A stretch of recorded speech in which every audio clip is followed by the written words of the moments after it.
नमस्ते future AI experts, welcome back to our course AI for all. पिछले module में हमने देखा कि न्यूरल नेटवर्क्स कितने शक्तिशाली होते हैं।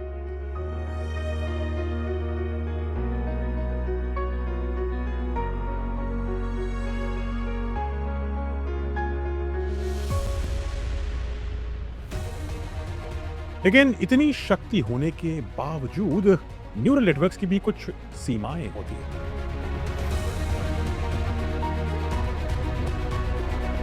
कभी ये ब्लैक बॉक्स बन जाते हैं, कभी बायस्ड डेटा से प्रभावित हो सकते हैं, कभी रीजनिंग में कमी महसूस हो सकती है और कभी कॉमन सेंस की ही सबसे बड़ी कमी दिख सकती है।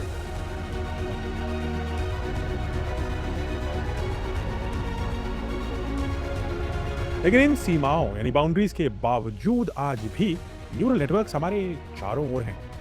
वे सोशल मीडिया पे हमारे पसंदीदा पोस्ट को समझते हैं, हमारी समस्याओं का हल ढूंढने में मदद करते हैं और हमारी सुरक्षा व्यवस्था में भी योगदान दे रहे हैं।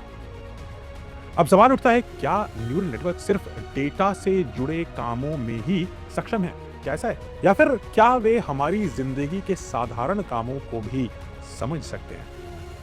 क्या न्यूरल नेटवर्क्स हमारी लैंग्वेज यानी भाषा को सही मायनों में समझ पाते हैं, डिकोड कर पाते हैं? क्योंकि ह्यूमन लैंग्वेज यानी भाषा ही वो कड़ी है जो इंसान और मशीन के बीच में सबसे बड़ा अंतर बनाती है। तो फिर सवाल यह है कि क्या मशीन्स हमारी सोच, हमारे सवाल और हमारी कहानियों का जवाब दे सकते हैं? इस सवाल पर चर्चा करने से पहले हम ये समझते हैं कि ह्यूमन लैंग्वेज को समझना इतना कठिन क्यों है। ह्यूमन लैंग्वेजेस को समझना एक मशीन के लिए ऑलमोस्ट इम्पॉसिबल है, बड़ा मुश्किल काम है। यह बात हम सबको पता है, भली भांति आप इस बात को जानते हैं। आप ये भी जानते हैं कि मशीन तो 1 और 0 यानी बाइनरी में ही समझती है। अब ऐसा इसलिए होता है क्योंकि हमारी भाषा सिर्फ शब्दों का संग्रह नहीं है, वह भावनाओं, व्यंग, संदर्भ और अनुभवों का मिश्रण है। सोचिए, अगर कोई कहे वाह क्या बात है, बस इतना बोला, वाह क्या बात है, तो इसका मतलब स्थिति के हिसाब से बदल सकता है। अगर किसी ने बहुत अच्छा गाना गाया हो मान लीजिए, तो आप बोलेंगे वाह क्या बात है, ये तो प्रशंसा है, एप्रिसिएशन है। लेकिन अगर आपका कोई दोस्त बार बार एक ही गलती कर रहा है, तो आप बोलेंगे वाह क्या बात है, सार्कास्टिक है। तो अब वही बात, वही वाक्य व्यंग या सार्काज़म बन गई। और मान लीजिए अगर कोई मजाक में कहे वाह क्या बात है, आज तो बड़े सज धज के आए हो, तो ये एक व्यंग या हास्य है। लेकिन मशीन के लिए वाह क्या बात है समझना अलग अलग कॉन्टेक्स्ट में संभव नहीं है, बहुत मुश्किल है उसके लिए। क्योंकि उसके लिए तो ये बस 3 शब्द हैं, वही शब्द बट 3 बिल्कुल अलग अर्थ।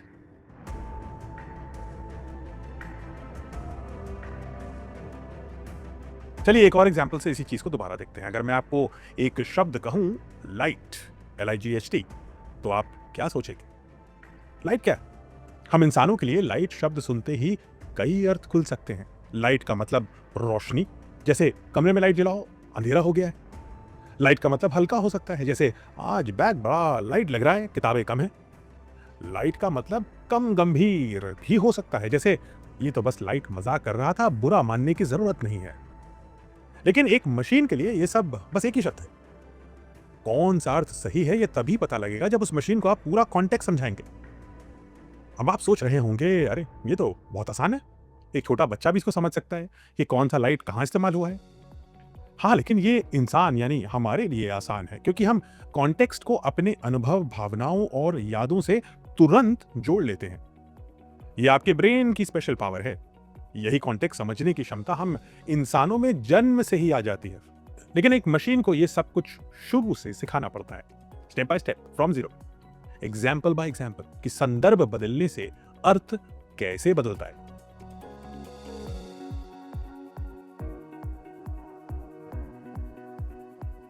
तो अगर कोई ये बोले कि भैया आज लग रहा है पूरा सिस्टम हिल गया, तो इसका मतलब ना तो कोई भूकंप आया है, ना ही कोई सिस्टम यानी कंप्यूटर क्रैश हो गया है, बल्कि इसका मतलब यह है कि दिन में बहुत कुछ उलझा हुआ था, पूरे उलझन से भरा हुआ एक दिन था और शायद उस दिन ने आपको थका दिया है।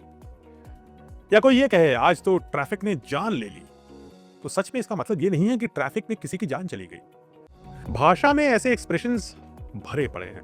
जहां शब्द एक चीज कहते हैं पर उनका मतलब कुछ और होता है। हम इंसानों के लिए इन्हें समझना बहुत सहज है। हमें टोन सुनकर, चेहरे का भाव देखकर या बस माहौल समझकर फौरन पता चल जाता है कि सामने वाला एक्चुअली में कहना क्या चाहता है। मशीन के लिए यह किसी जटिल पजल से कम नहीं है, क्योंकि उसके पास ना टोन है, ना भावना, ना अनुभव। यही कारण है कि लैंग्वेज अंडरस्टैंडिंग मशीन्स के लिए सबसे कठिन चुनौतियों में से एक है। लेकिन प्रॉब्लम सिर्फ कॉन्टेक्स्ट या लैंग्वेज अंडरस्टैंडिंग तक भी सीमित नहीं है। इसके अलावा भाषा कभी सीधी नहीं होती। अक्सर मुहावरों, कहावतों और उदाहरणों में बात करते हैं। जैसे कोई कहेगा आज तो दिमाग का दही हो गया। अब इसका मतलब ये नहीं है कि दिमाग में दही बन गया, बल्कि इसका मतलब ये है कि बहुत कंफ्यूजन या स्ट्रेस हो गया। ऐसे अगर कोई बोले कि अब पानी सर के ऊपर जा चुका है, तो इसका अर्थ ये नहीं है कि कोई समुद्र में डूब रहा है, बल्कि इसका अर्थ यह है कि उसके सब्र का बांध टूटने वाला है। ऐसे एक्सप्रेशंस मशीन्स के लिए एक नाइटमेयर जैसे होते हैं, क्योंकि इनका मीनिंग सिर्फ शब्दों में ही नहीं बल्कि संस्कृति, सभ्यता, संदर्भ और भावना, इन सारी परतों में छिपा होता है। और यहीं से आता है लैंग्वेज समझने की अगली प्रॉब्लम।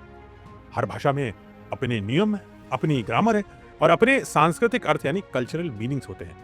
भारत में ही 22 आधिकारिक भाषाएं यानी गवर्नमेंट रिकॉग्नाइज्ड भाषाएं हैं और 700 से ज्यादा बोलियां बोली जाती हैं। ये सब एक दूसरे से अलग होती हैं।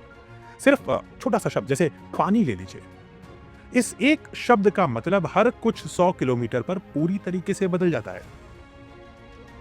तमिल में इसे थन्नी बोलते हैं, बंगाली में जॉल, तेलुगु में नीरू और मलयालम में वेला। अब जरा सोचिए, सिर्फ एक शब्द है और वो भी एक सिंपल सा शब्द पानी के लिए। ऐसे हजारों भाषाओं के जंजाल और बोलियों के बीच एक ऐसा सिस्टम बनाना जो सब कुछ समझ सके एक्यूरेटली, ये किसी जादू से कम नहीं है। और ये फर्क सिर्फ भाषाओं में नहीं बल्कि एक भाषा के भीतर भी होता है।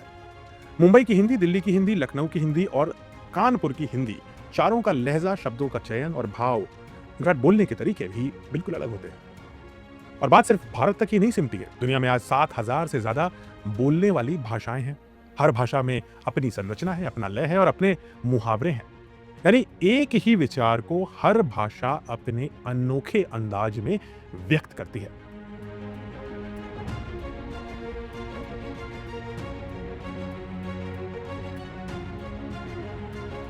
मशीन को यह सिखाना पड़ता है कि कैसे एक ही बात अलग अलग भाषाओं में अलग अलग शब्दों, व्याकरण और भावनाओं के साथ कही या लिखी जा सकती हैं।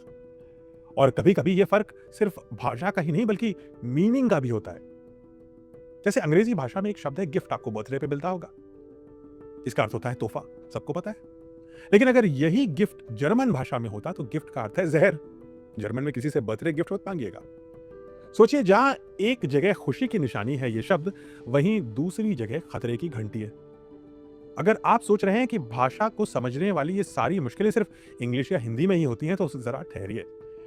भाषा के कंफ्यूजन का सबसे बड़ा महारथी तो है चाइना, यानी चाइनीज मैंडरिन भाषा।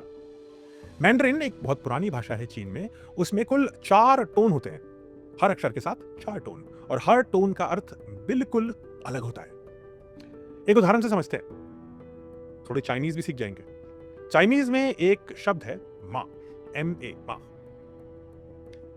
लेकिन बात सिर्फ सिलेबल यानी शब्द की ही नहीं, इसकी आवाज के उतार चढ़ाव यानी टोन पर पूरा का पूरा मतलब बदल सकता है। यानी कि अगर आप कहें माँ तो इसका मतलब है माँ, मदर। अगर आप थोड़ा उतार देके बोलें माँ तो इसका अर्थ होता है नम यानी सुन्न पड़ जाना। अगर आप इसी शब्द को ऐसे बोले माँ तो इसका अर्थ होता है घोड़ा। और अगर आप इसको ठहराव देते हुए बोले माँ तो इसका अर्थ होता है किसी को डांटना या किसी को बुरा शब्द बोलना। एक ही शब्द अलग अलग तरीके से बोला जाए, कहीं आवाज हल्की, कहीं तीखी।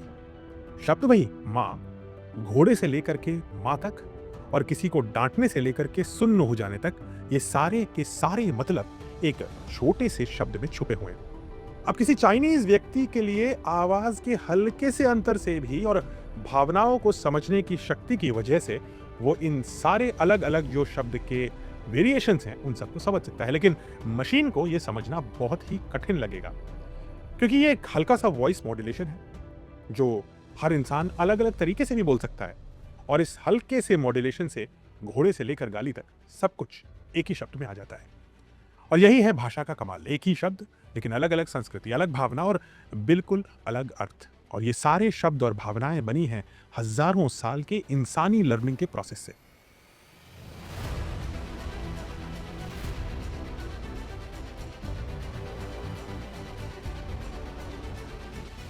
मशीन के लिए ह्यूमन लैंग्वेजेस को समझना इसीलिए हमेशा से ही सबसे कठिन कार्य रहा है, और यही वो वजह है जहां इंसान और मशीन के बीच की खाई सबसे गहरी दिखती है।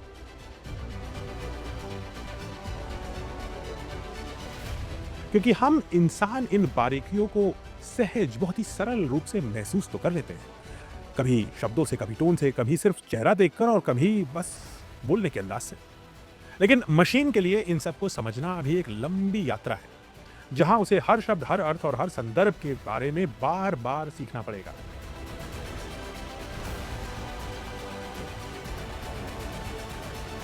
लेकिन अब इसी मुश्किल ने एक नई दिशा खोल दी है। अब हम मशीन्स को सिखा रहे हैं कि कैसे ह्यूमन शब्दों के पीछे छिपे अर्थ, भाव और संदर्भ को वो डिकोड कर पाए। और यहीं से शुरू होती है हमारी अगली कहानी। इसका नाम है नेचुरल लैंग्वेज प्रोसेसिंग, यानी NLP।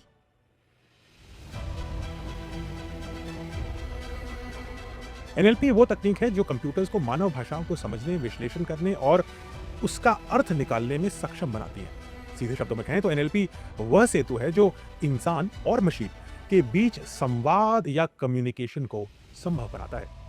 और यही शक्ति है जो कंप्यूटर्स को हमारी, इंसानों की भाषा सुनने, उसके पीछे की मंशा या इंटेंट को पहचानने और हमारे सवालों का अर्थपूर्ण जवाब देने में मदद करती है। अब चाहे वो चैट जीपीटी से बातचीत करना हो, या गूगल ट्रांसलेट से किसी भाषा से किसी और भाषा में अनुवाद करना, या अलेक्सा या सिरी से हमारी आवाज पहचान कर जवाब देना, या कोई काम करना, हर जगह NLP ही वो दिमाग है जो मशीनों को हमारी भाषा समझने की क्षमता दे रहा है।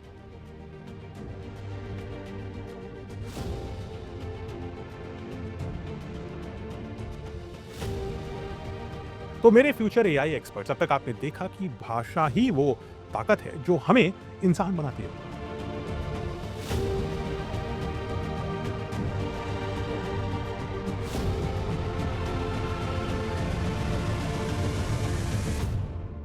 हम अपने विचारों को शब्दों में ढालते हैं और शब्द हमारी दुनिया को अर्थ देते हैं। और अब पहली बार हमारी बनाई हुई मशीनों को भी इस जादू से परिचित कराया जा रहा है।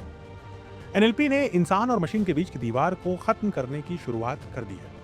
अब मशीनें सिर्फ आदेश सुनती नहीं हैं, वे हमारे शब्दों के पीछे छिपी भावनाओं को भी समझने की एक प्राइमरी कोशिश तो करती है।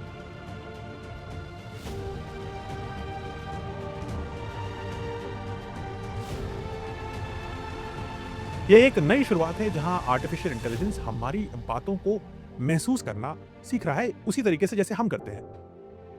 और अब अगले मॉड्यूल में हम इसी यात्रा को और गहराई में समझेंगे और जानेंगे कि NLP वास्तव में कैसे काम करता है और न्यूरल नेटवर्क्स की इन परतों के बीच हमारी भाषाओं को समझने की कैसे कोशिश करता है।